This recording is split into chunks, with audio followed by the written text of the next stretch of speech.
अगर आप मेहनत करने से पीछे हट रहे हैं तो इस कहानी को एक बार जरूर सुनो, क्योंकि ये कहानी रोंगटे खड़े ना कर दे तो मुझे कमेंट में बताना, क्योंकि ये कहानी गौतम बुद्ध और उनके शिष्य की कहानी है। एक दिन गौतम बुद्ध अपने शिष्यों के साथ घूम रहे थे, तभी उनके एक शिष्य ने सवाल पूछा।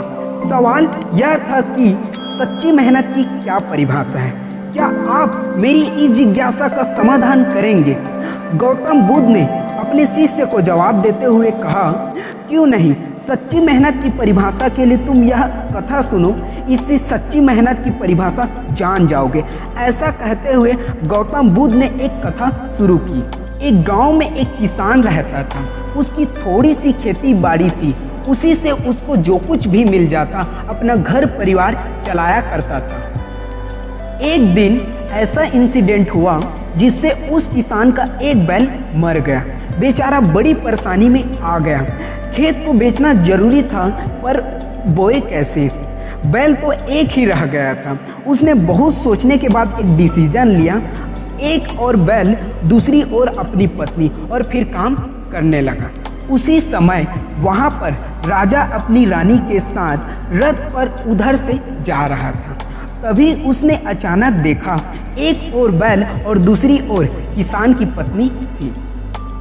राजा बहुत हैरान हुए, साथ ही उन्हें बहुत बुरा लगा। तब उन्होंने रथ को रुकवाया और फिर जाकर उनसे पूछा, यह तुम क्या कर रहे हो? एक और बैल और दूसरी ओर तुम्हारी पत्नी। किसान राजा को रिप्लाई देते हुए कहते हैं, मेरा एक बैल मर गया है, खेत को बोना जरूरी है।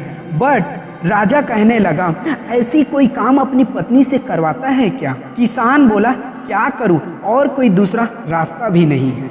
फिर राजा कहने लगा, तुम एक काम करो, तुम मेरा बैल ले जाओ। किसान बोला, मेरे पास इतना समय नहीं है। इतना कहकर उसने बैल को आगे बढ़ा दिया। फिर राजा ने कहा, सुनो भाई, तुम अपनी पत्नी को बैल लाने के लिए भेज दो, जब तक वह आएगी उसकी जगह पर मैं काम कर लूँगा।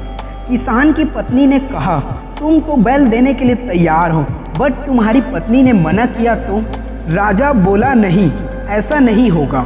किसान मान गया। उसकी पत्नी राजा यहाँ बैल लेने चली गई और राजा ने हल का जुआ अपने कंधे पर रख लिया।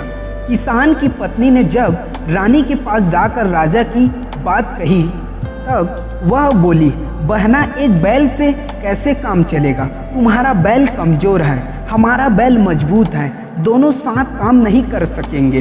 तुम हमारे दोनों बैलों को ले जाओ।